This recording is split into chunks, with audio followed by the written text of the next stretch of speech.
যানজট কমাতে এবং সড়কে শৃঙ্খলা ফেরাতে চট্টগ্রাম নগরীর আগ্রাবাদ বাণিজ্যিক এলাকায় পরীক্ষামূলকভাবে পে পার্কিং পুনরায় চালু করেছে চট্টগ্রাম সিটি কর্পোরেশন, যেখানে প্রতিটি প্রাইভেট কার 1 ঘন্টার জন্য পার্কিং চার্জ দিবেন 30 টাকা এবং মোটরসাইকেলের জন্য ঘন্টায় 15 টাকা নির্ধারণ করা হয়েছে।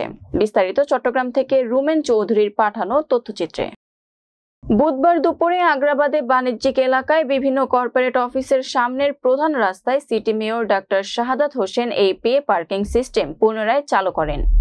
ইয়েস পার্কিং অ্যাপসের মাধ্যমে স্মার্ট পে পার্কিং সুবিধা পাবেন নগরবাসী। এর আগে গত বছর 30 জুন এই পে পার্কিং সিস্টেম চালু করেন পূর্বের চসিক মেয়র, যে বন্ধ হওয়ার পর এই পে পার্কিং সিস্টেম পুনরায় বাণিজ্যিক প্রতিষ্ঠান ব্রিটেক সলিউশনের সহায়তায় পাইলট প্রকল্প হিসেবে আগ্রাবাদ বাণিজ্যিক এলাকার সড়কে পে পার্কিং চালু করেছে মেয়র ডাক্তার শাহাদাত হোসেন চসিকের তত্ত্বাবধানে।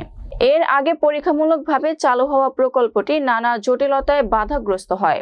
বুধবার থেকে প্রকল্পটি আবার চালু করা হলো।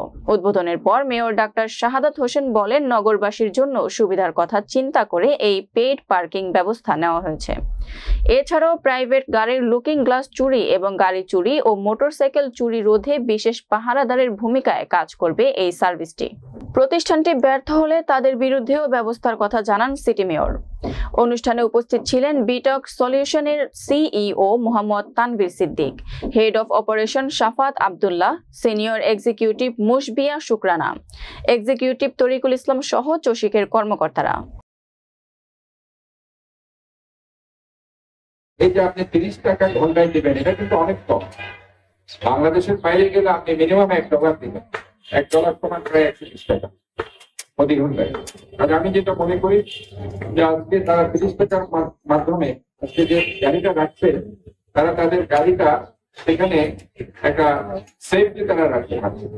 কারণ যেকোনো সময় যেকোনো জায়গায় গাড়ি তথ্য রাখতে বিভিন্ন ধরনের সমস্যা বাংলাদেশে আছে। গাড়ির টায়ার নিয়ে যাচ্ছে, গাড়ির গ্লাস নিয়ে যাচ্ছে। কাজে এখানে একটা সেফটি জায়গায় আমার মনে হয় এই যাত্রী যারা আছে, গাড়ির চালক যারা আছে, গাড়ির মালিক যারা আছে, নিরবিচ্ছিন্ন সার্ভিস দিতে হবে।